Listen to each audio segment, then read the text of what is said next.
Hey guys, I hope you're all just having an absolutely fantastic day, because our buddies over there at Polygon definitely are not, after having to deal with sensitive topics in Death Stranding 2.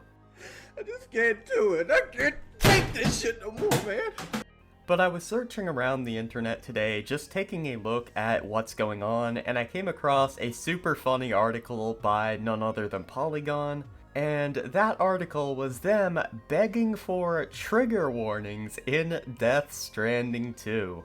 So obviously I'm going to be making a video on this. I mean, why wouldn't I? This is a perfect opportunity to churn out some easy content. So sit back, relax, grab a popcorn, grab a drink, and get ready to find out why we need trigger warnings in Death Stranding 2. Death Stranding 2 desperately needed content warnings. Not having them defeats the purpose of the game's story.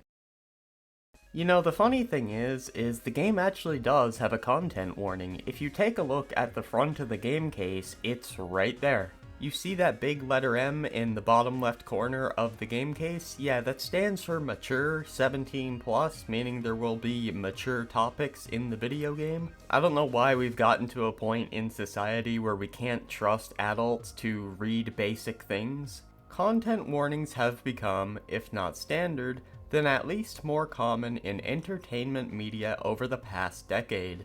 Films and video games dealing with sensitive topics add small messages alerting viewers and players that they might encounter something troubling. Two highly sensitive topics that would fit the bill are an integral part of Death Stranding 2 on the beach's opening hours, but there are no such warnings in sight.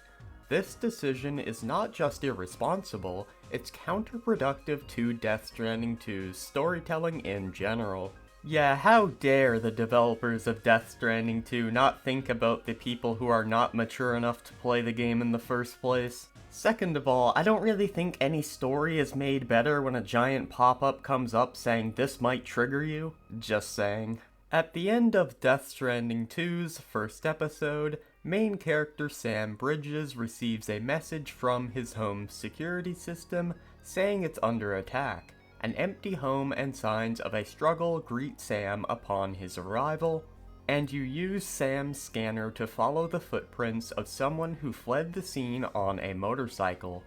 Death Stranding 2 gives you a little time to ponder the discrepancy, though as Sam quickly finds his friend Fragile, but no Lou, Sam's adopted child who Fragile was minding, Fragile temporarily transported Lou to a beach, Death Stranding speak for the land of the dead, to try and save her, and the child died there, or seemed to. Whether Lou permanently dies or gets revived later by the same Death Stranding magic that makes Sam almost unkillable isn't the point. The point is you see a baby, alone, whimpering and crying, and then she falls still without warning and stops breathing. Regardless of what happens later, a child dies suddenly at this moment.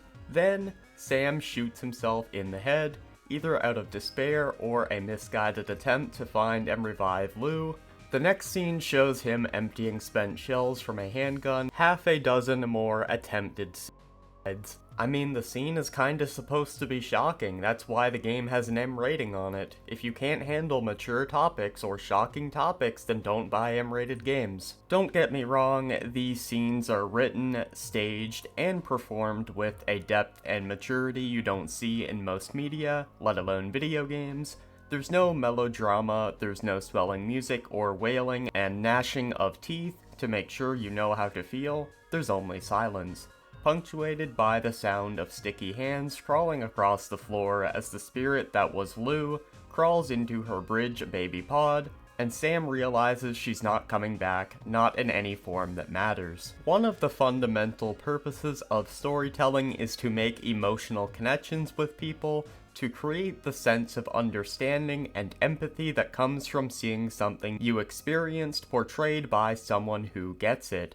That connection is even more important if you've gone through something traumatic. So it's not just helpful to have stories that examine challenging topics like the death of a child or the choices people make when they're lost in despair and see no way out.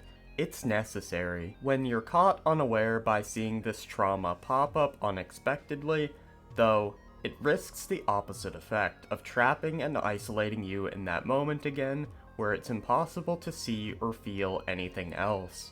But then again, your trigger warning was already there. It's an M-rated game. It's going to have very mature and uncomfortable topics in some of these M-rated games. And if you want to know exactly what sort of topics these are, you can actually go ahead and search it up. All I had to do to find out that Death Stranding 2 would talk about loss and grief was search up Death Stranding 2 story. You can see here the AI overview I got when just searching Death Stranding 2 story says, Themes. The story explores themes of connection, loss, and the consequences of humanity's past actions, with a focus on confronting grief and moving forward. And if that isn't enough, you can go to the ESRB and see they will tell you in detail what you can expect in this game. And, you know, I don't think if you read through this, you can honestly tell me that you are not warned. Now, the rest of the article, if I respond to it, I'm just going to be going in circles, so I'm not actually going to do that. Instead, we're going to go to the Polygon Twitter page and take a look at their tweet and some of the responses. So you can see here the tweet by Polygon, Death Stranding 2 desperately needed content warnings. The number one reply is why? 'Cause you said so? And it ratios Polygon. Dark Road Games says, my game is going to have the following warning. Content not suitable for game journalists. That's great. Lupasan says, no it doesn't, we are adults. This next guy, Stephen Brotherton, just shows a study where it says that trigger warnings aren't really that effective. Sean Berry says, no it doesn't. You guys are just soft as baby shit. Which is why you need safe spaces and get offended over the tiniest bits of controversy instead of realizing it's just a game, like everyone else does. Dre says, that's all the content warning anyone ever needs. Clown emoji with a picture of the mature 17 plus logo. Nancy says, it literally says M for mature with warnings to why it's rated M, and Antnomic says, does a mature game need content warning? Caesar H says, you mean the game about death isn't all sunshine and soft flowers? Christopher Paquin says, Polygon needs a content warning, nothing of value here. And Zero Foxtrot says, wow, I would be willing to bet that at Polygon and at Kotaku, sit around a table and discuss what to be upset about next. I love that reply. Alright, we're gonna go over two more because I'm pretty short on time and I got stuff to do. But Twick Gaming says, or whoever wrote this could stop being a whiny bitch. And Dante O'Connell says, grow a pair of balls.